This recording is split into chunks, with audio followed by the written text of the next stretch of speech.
draga deco, ja sam vaš drugar Zuzi i dobrodošli u moju čarobnu Zuzionicu.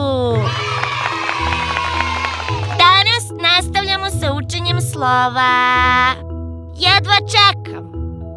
A vi? Hajde da počnemo. Slovo Đ. Đ kao đurđevak. Đurđevak je beli, mirisni cvet. Na proleće uberem ogroman buket. Da li i ti možda znaš još neku reč na slovo Đ?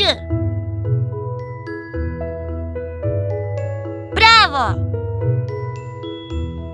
Slovo E. E kao Eskim. Živim daleko na polu severnom i pecam ribu u moru prozirnom. Da li i ti možda znaš još neku reč na slovo E?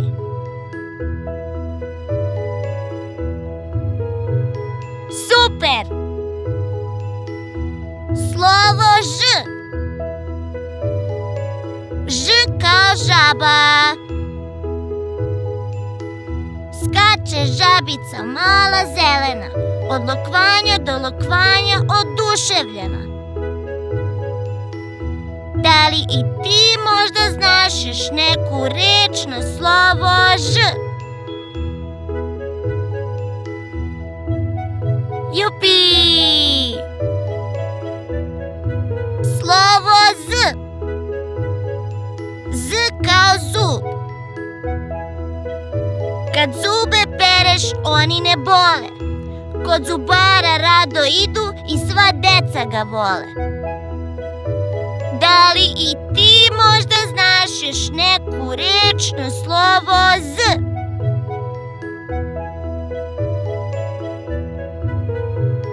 Odlično!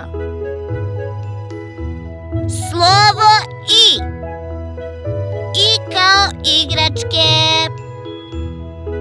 Sa njima svakog dana se igramo, otkrivamo, maštamo i radujemo. Da li i ti možda znaš još neku reč na slovo I? Znao sam da ti to možeš. Drugari, hoćemo li i sljedeći put da učimo slova? Čekam vas!